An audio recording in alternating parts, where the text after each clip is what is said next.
Welcome to the Back to Life podcast, where we explore living well, loving well, and being well. I'm your host, Nicole, and I invite you to tune in for inspirational conversations to get you back to life. Let's get started.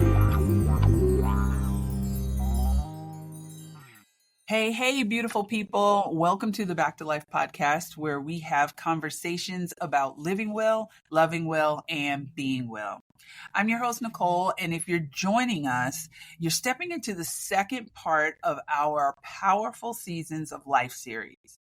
Last episode, we were starting to dive deep into the winter season, which is that challenging time where everything feels frozen, stuck, or like you're just waiting in the dark for something to happen. It's those quiet periods where growth seems impossible and our patience can be tested. But today, we are turning the page to spring. It's that magical moment when the first green sprouts push through the frozen ground, when the air changes and possibility returns. Spring is the season of renewal, growth, and fresh beginnings, but honestly, growth isn't always pretty. It can be messy, confusing, and sometimes even painful, because transformation rarely happens in our comfort zone. So today we're going to be exploring what it truly means to step into your spring season. What dreams are finally sprouting in your life? What relationships need intentional nurturing? And most importantly, what needs to be pruned away so that you can have the energy to truly flourish? To help guide us through this conversation, I couldn't think of anyone better than the incredible LaQuesia Love of Love Therapy Counseling in Dallas, Texas. LaQuesia, thank you so much for joining us again. Absolutely. Thank you, Nicole, for having me again. I'm absolutely thrilled to be here. Spring is actually my favorite season to discuss in therapy with clients because it's such a beautiful paradox. Oh, yeah. There's this undeniable hope and excitement, but also so many expected challenges that catch people off guard. That's true. We often expect everything to just blossom effortlessly, but nature knows better, doesn't it? Oh, it absolutely does. And that's exactly why we need to have this conversation. So let's dive right in and talk about what spring truly represents. You see, in nature, it's that breathtaking back to life moment when flowers push through the soil, days stretch longer, and the very air around us feels charged with possibility. In our personal lives, spring often represents new beginnings, second chances, or that moment when something that's been dormant finally gets a chance to grow. It's, I think we need to be honest though. New beginnings aren't always as comfortable as they look on Instagram. Would you agree, LaQuesia? Absolutely. Not even close. No. We completely romanticize fresh starts in our culture. We see this beautiful transformation photos, the I finally did it post and the highlight reels, but almost never the struggle, the doubt, or the work behind it. Oh, that's true. Mm-hmm. The truth is, meaningful growth requires serious effort and discomfort. Ooh, yeah. What most people miss about spring is what's happening underground during the winter. Okay. Those flowers didn't just appear, right? Yeah, they did. Their bulbs were quietly developing root systems, gathering nutrients, and preparing for the exact right moment to emerge. That preparation is invisible, but it's so essential. Yeah, and you know what? That's such a powerful point because we forget that the seeds need to be planted months before we can see any growth. Yes. And the same way that, let's just say, the job you just landed might be the result of the networking you did a few months ago or even last year, or even that relationship breakthrough might come from the inner work that you've been quietly doing for months. It really is important to realize that just because you don't see visible progress doesn't mean that transformation isn't happening beneath the surface. Exactly. Yeah. And here's where it gets interesting. Okay. When spring finally arrives, things can start shifting with surprising speed. Yeah. Suddenly doors start opening, new relationships form, opportunities emerge that weren't there before. But that acceleration can feel overwhelming and even scary. Yeah. I see this all the time with clients who've been praying for change, visualizing it, making vision boards, right? Yes. Working towards it. But when it finally arrives, there's this moment of panic. Wait, am I really ready for this? Can I handle what I'm being asked? Be careful what you ask for, right? Yes. Yeah, because I feel that. So I remember when I finally got the opportunity to launch this podcast after thinking about it and dreaming about it for a minute, right? Mm-hmm. The moment that it became real, I had this wave, and I mean like tidal wave of imposter syndrome. Like, what am I doing? Who am I to do this? I had a meltdown, but I'm better now, sort of. Good. But it's important for us to recognize that growth pulls us out of our comfort zones, and even positive change can trigger our insecurities. That's exactly it. Yeah. And it's completely normal. Yeah. Our brains are wired to prefer certainty. Even unhappy certainty over uncertainty. True. True. So when we enter a spring season, our nervous system can actually interpret all that newness as a threat rather than an opportunity. Yeah. Mm-hmm. And that's why we need to understand that discomfort is just a part of the process. It's not necessarily a sign that something's wrong. So, you know what? Let's talk about that discomfort for a second. What do you feel are some signs that listeners might be entering into a spring season, even if it feels uncomfortable? Great question. Okay. You might be in a spring season if you feel simultaneously excited and terrified about new possibilities, like you with your podcast, right? Yeah, we can all relate to, excited and terrified, right? Exactly. Yeah. If old patterns or relationships suddenly feel too small or constraining. Okay. If you're having more creative insight or ideas than usual. Ooh, so I'm in a growing season. Exactly. If you're noticing all those right place, right time moments. Gotcha. Yeah. If you're feeling drawn to learn new skills or meet new people. And finally, if there's a sense of momentum building, even amid uncertainty. These are all signs that winter's dormancy has ended and growth is beginning. Oh, that's good. I like that. So let's shift gears and talk about something that's absolutely essential, but often overlooked, and that's pruning. Because the reality is, in spring, not everything is meant to grow or continue. Right. It's really not. Some things actually need to be intentionally cut back to make room for new life. You see, pruning isn't just something that happens in one season. Like fall, when we're going to talk about fall, that's actually, when we typically think of letting go. But actually, pruning is a rhythm that runs through every season of life. For example, in winter, pruning looks like rest and reflection, making peace with what's no longer working and giving your soul the space to heal. And in spring, it's about being intentional with new growth, removing distractions or habits that compete with what you're trying to nurture. And then there's summer, where pruning helps with maintenance, keeping what's blooming healthy by trimming back what's stealing your energy and joy. It really just helps us to maintain momentum. And then there's fall, where it becomes more visible, where we're shedding what no longer fits, even if it was good for a time, because it helps us to make room to prepare for what's next. And we have to remember that pruning is not punishment. It's preparation. It's not about loss. It is about making room, as I said before, for clarity, for purpose, as well as for peace. Yes, this is one of the most powerful metaphors spring offers us. Oh, yeah. If you've ever watched a professional gardener work with fruit trees or roses before they bloom, it can actually look brutal. Mm-hmm. They're cutting away a pretty big part of the plant, 30 to 50%. Yeah. Branches that look perfectly fine to an untrained eye. But here's what experienced gardeners understand. Yeah. Every plant has limited energy.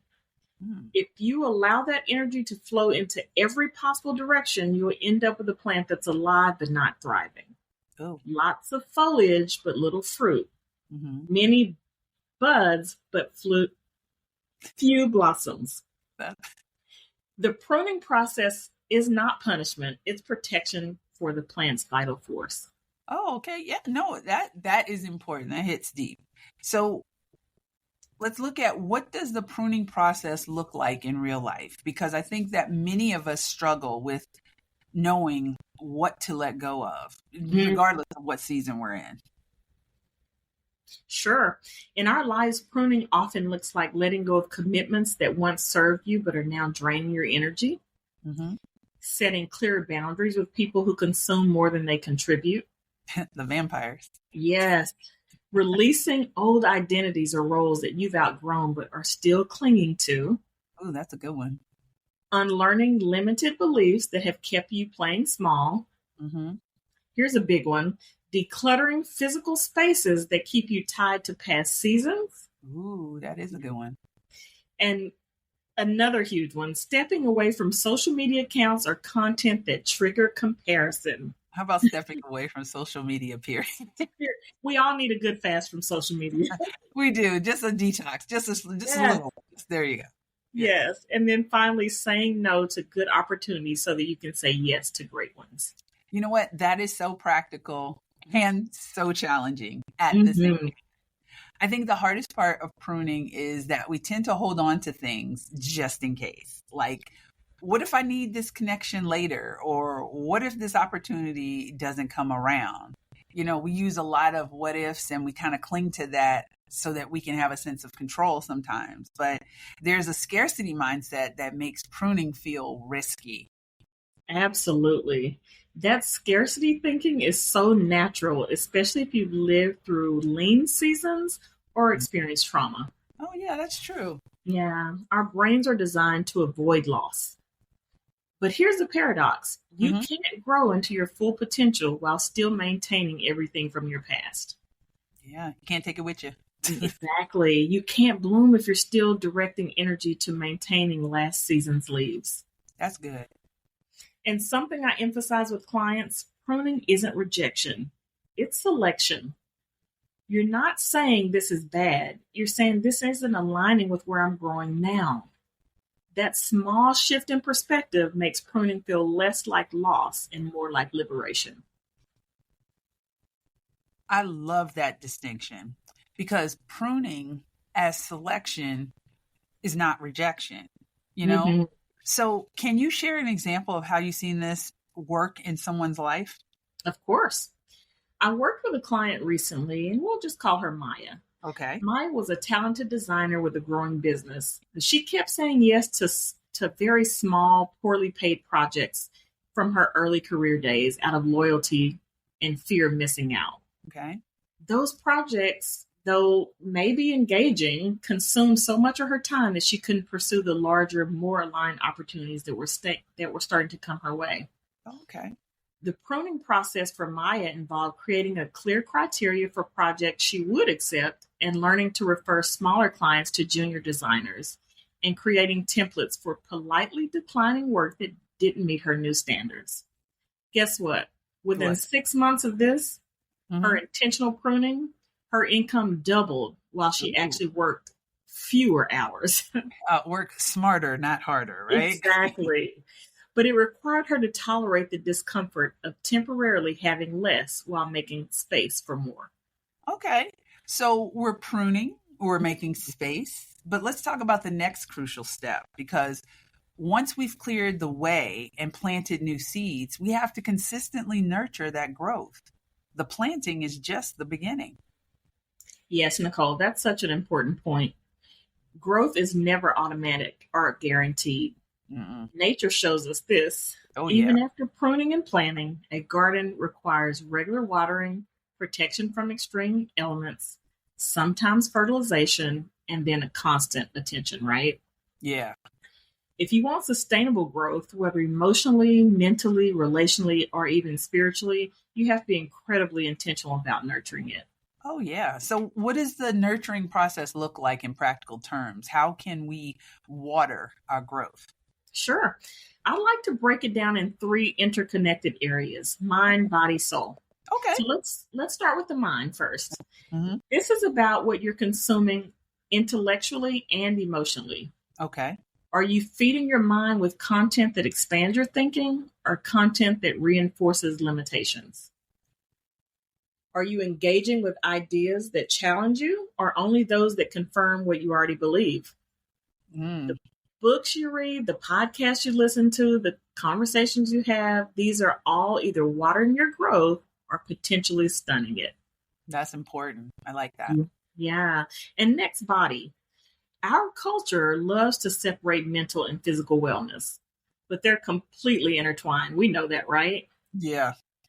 Spring growth requires energy, and your body is your energy source. Are you moving regularly in a way that feels good? Are you getting sufficient rest? How's your nutrition? Are you hydrated? Simple physical practices can dramatically accelerate your capacity for growth in all other areas. It's so important. We need our water. Absolutely. And to move our bodies. Yes. Yes. And then finally, soul. That's a deeper dimension of meaning and connection. Are you making time for practices that center you, whether it's prayer or meditation, time in nature, creative expression, or meaningful connection with others? Are you regularly touching base with your core values and your purpose? Without this soul level nurturing, growth can happen but feel hollow or misdirected. And that's so comprehensive. I think Mhm. what strikes me is how interconnected those areas actually are. Mhm. When I know for me, when I am neglecting physical rest, my mind gets foggy. It just actually, I don't know. I don't ever sleep, so I don't know. But I know that when I'm disconnected from my purpose, if things are not, if it doesn't have meaning, my motivation for physical self-care, it just drops. It's all one system. You're right. Yeah. And that's why quick fix approaches to grow fast, it Mm-hmm. doesn't last. No, True no. spring renewal touches every part of who we are. Let's talk about something else that's crucial for nurturing growth: challenging limiting thoughts, because sometimes the biggest obstacles to our blooming isn't external circumstances, but the stories we tell ourselves. Oh yeah, that inner narrative can be so powerful. So how do we work with that? Okay. Our thoughts are like soil. Our potential grows in it. If that soil is filled with beliefs like I always fail or I'll fail eventually, people don't Mm, like me, I can't succeed or things like this, it's too late for me, then even with the perfect pruning and watering, growth will still be stunted. it's when we get This in is our head, correct? exactly, this is Yeah. where spring offers such hope though, because it's a season that visibly defies impossibility. Seeds crack open, trees that look dead burst into flowers, frozen ground softens, and spring whispers, you're capable of change. Renewal is your birthright. It's never too late to begin again. But adopting this mindset, it takes practice. I It bet. means catching yourself in limiting thoughts and gently challenging them. It means surrounding yourself with evidence of possibility, whether that's inspiring stories, supportive community, or your own past experiences of growth and resilience. We have to remind ourselves. Yeah, and I think that's so powerful because something I've learned is that sometimes we have to act our way into new thinking rather than think our way into new acting. And I know that sounds, I have to catch myself. Let's think about what that says. But sometimes we have to take the growth oriented action, even when we don't fully believe in the possibility yet. It's so important to do, you know? It's like we can't just always rely on our feelings. That's absolutely right. Behavioral activation often precedes belief change. Yes. Start watering your dreams with consistent action, and the evidence of small growth will eventually shift your beliefs. You don't have to feel ready to begin. Beginning is what makes you ready. One practice I often recommend is creating a signs of spring journal where you document even the tiniest evidence of growth or positive change. Our brains are wired to focus on threat and lack. We have to deliberately train them to notice emergence and possibilities. So I love that idea. What I tell my clients is that, look, I need you to notice the good, even if you have to squint. Ooh, I love that. There's always something good, even amongst something that sucks. You know what I mean? So I think documenting the small green shoots before they become full blooms is a fantastic idea. You can actually have something I actually did with a client before is I said, start a sunshine in my soul kind of file. So every time they notice something or they got some positive feedback or something, they put it in an actual file, whether on their phone or a literal folder. And, whenever they're having hard times, it helps to keep the motivation. It helps to remind them, that, there is good, even though something you may going through is not good. I love that. That's a really great practice. Okay. So yeah. So, LaQuesia, this conversation has been absolutely rich with wisdom. I feel like we could talk about it for hours more, but before we wrap up, I'd love for you to leave our listeners with one powerful question that they can reflect on this week as they consider their own spring season. Sure. The question I'd offer is this. Okay. What do you need to intentionally prune from your life right now so that your most important dreams and relationships have space to fully bloom? I like that. Thanks for that. Yeah. Really sit with that question without rushing to answer. Notice what immediately comes to mind and also what emerges after sitting with it for a few days. The answer might actually surprise you. Mm-hmm. Sometimes what we need to prune isn't what's obviously dead or difficult, but things that are good enough, yet take energy from what could be great. And finally, remember, be patient and gentle with your growth process. Nature doesn't rush, yet everything blooms in its time. Trust your timing, keep watering what matters, and celebrate every small sign of new life. Oh, that's so beautiful and so practical. I'll be reflecting on that question myself this week because, your girl loves a reflection question. And for everyone listening, if this episode resonated with you, we'd absolutely love to hear from you. You can DM us on Instagram, tag us in your stories, sharing your own spring season insights, or just leave us a review sharing what's starting to bloom in your life. And don't forget to subscribe so you don't miss next week's episode where we'll be continuing our Seasons of Life series by diving into summer, which we've deemed the harvest season. I know that doesn't seem to go, but you'll see why. And we'll be talking about how to recognize when you're in a season of abundance, how to steward it well, and how to prepare for the seasons to come. LaQuesia, thank you so much for sharing your wisdom with me today. Where can people find more of your work? Thank you for having me again, Nicole. The best place to connect with me is through my website, which is lovetherapy.group, or on Instagram at lovetherapydfw. All right. Well, thank you. That's amazing.